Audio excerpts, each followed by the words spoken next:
क्लासा साहब ने एक ज़माने में लिखा कि रहमान मलिक साहब के बारे में वहाँ पर लंदन में लोग इनको कहते थे कि इंटीरियर मिनिस्टर, अपने कॉलम वगैरह में कहीं लिखा। तो वो कहते हैं चंद साल बाद इंटीरियर मिनिस्टर बन गए रहमान मलिक साहब। तो ऐसा क्या कोई मतलब, कुछ लोग कहते हैं ना यहाँ पे पाकिस्तान के फैसले बाहर होते हैं, ये इस बात को मैं समझना चाह रहा हूँ। अच्छा, रहमान मलिक साहब जो है ना वो बड़े शाये, कैमरा शाये थे। जो उनकी खसूसियत थी ना कि उनको बेनज़ीर भुट्टो का एतमाद हासिल था। उनके सारे मामला जो थे बाहर वो रहमान मलिक साहब देखते थे। ठीक है। रहमान साहब का घर था अजवर रोड पे। उनके घर मियाँ साहब, बेनज़ीर भुट्टो साहबा की सारी एक्टिविटी उस घर में होती थी। 3 स्टोरी घर था। ठीक है। मिसाके जमहूरियत भी उधर साइन हुआ था उनके घर पे।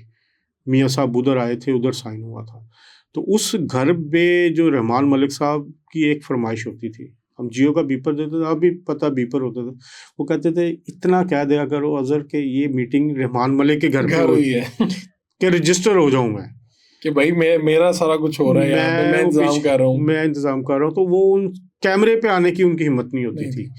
मतलब एक कैमरा शाही होता ना। फिर मैंने उनको थोड़ा बहुत करना, क्योंकि हम भी खबरें के चक्कर में होते थे, तो वो फिर आहिस्ता आहिस्ता शुरू हुए। फिर ऐसे शुरू हुए कि आप घंटा बुलवा लें तो वो चुप नहीं करते थे। तो उस वक्त आप लोगों को अंदाजा था कि इनमें से कुछ लोग जाएंगे, अब ये इक़्तिदार में आएंगे, ये लोग? मखदूम अमीन फ़हीम साहब आते होते थे, राजा परवेज़ अशरफ साहब, इनकी जोड़ी थी, ये दोनों इकट्ठे आते होते थे। मखदूम अमीन फ़हीम और राजा परवेज़ अशरफ। तो राजा परवेज़ अशरफ बाद में आपको पता है प्राइम मिनिस्टर भी बने।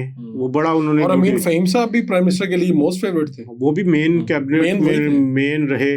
तो वो ये लोग थे। फिर पीपल्स पार्टी का उन दिनों पूरा वो होता था। बेनज़ीर भुट्टो की एक शख्सियत थी कि वो अपने लोगों के साथ कनेक्ट होती थी। वो मुझे भी याद है जब इलेक्शन के लिए टिकट्स देनी थी, उन्होंने सबको बुला के जिसने जैसे आगे उनके इंटरव्यूज़ खुद करती थी।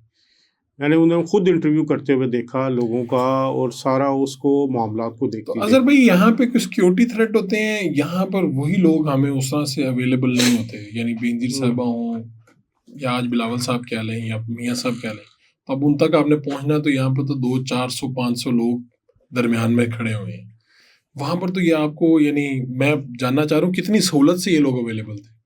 देखिए, एक तो आपको पता है वहाँ पे घर जो हैं उनकी दीवारें ऊंची नहीं होती। ठीक है। तो वहाँ पे ये एक्सेस मिल जाती है। वहाँ पे सिक्योरिटी का मेरे ख्याल मेन इशू यहाँ पे ज़्यादा इनको होता भी है, या कुछ ज़्यादातर लोग प्रोटोकॉल के चक्कर में। तो मियाँ साहब की भी आदत है, मियाँ साहब जब निकलते थे वो लोगों से बड़ा कंफर्टेबली मिलते थे। कोई भी आ गया, चाहे ऑफिस आ गया, ऑफिस के बाद जब वो ऑफिस से निकल रहे हैं, ये लास्ट जो उनके 4 साल गुजरे। अच्छा, एक मिनट, अब मैं आपको यहाँ पे टोक रहा हूँ। एक तो ये लास्ट 4 साल है, एक उससे पहले वाली जिलावतनी जिसमें पीपल्स पार्टी भी थी। ठीक है, पीपल्स पार्टी के साथ मुलाकातें हो रही थी, लेकिन है तो ये किस्म के दुश्मन थे ना, एक दूसरे के हरीफ थे। तो जो अभी तो मुजाहरे होते हैं ये शुरू में ही कभी ऐसा हुआ कि पीपल्स पार्टी ने आके नवाज शरीफ के घर के बाहर या ऑफिस के बाहर मुजाहरा कर दिया? पीपल्स पार्टी ने कभी भी नहीं किया।